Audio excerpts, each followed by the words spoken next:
Terima kasih kepada syarikat Nutrilife kerana memberi peluang untuk saya berkongsi pengalaman penggunaan produk Nutrika.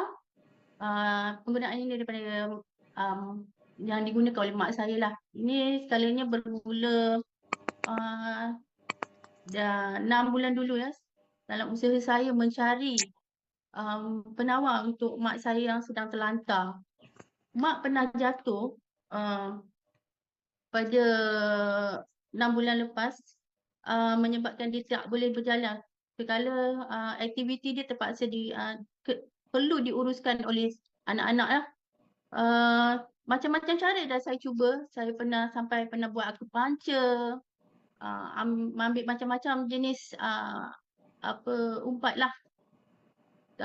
Tak nampak progres, masih lagi dalam keadaan tak boleh bangun. Dan disebabkan terlantar, saya perasan mak pelan-pelan ingatan dia pun dah semakin merosot. So sehinggalah pada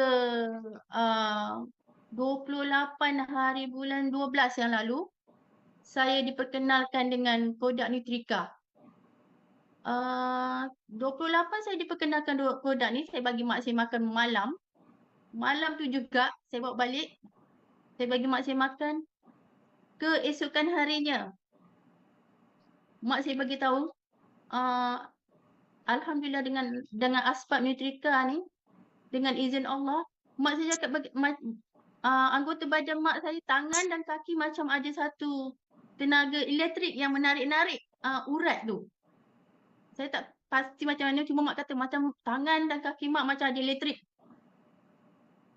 Dan yang paling magic pula, hari kedua, kesan daripada pergerakan macam elektrik dikatakan dekat tangan dengan kaki tu, hari kedua mak saya dah boleh genggam tangan dia. Selamanya dah terlantar, makan tak boleh guna tangan, semua kena bersuap. Sekarang dia dah, lepas 2 hari makan, dia dah boleh suap makanan dengan sendiri. Dan selepas 7 hari, mak saya pelan-pelan boleh bangun. Boleh pakai tongkat, tak pakai tongkat 4 lah. Dan pakai tongkat 4. Dan sehingga kini, baru 2 bulan makan, 2 bulan lebih. Makan sehari 2 sachet, pagi sekali, malam sekali. Hari ini mak saya dah boleh berjalan menggunakan tongkat. Daripada tongkat 4 tu, yang mula dibangun 7 hari tu guna tongkat yang 4 kaki. Hari ini mak saya dah boleh berjalan menggunakan tongkat 1 je.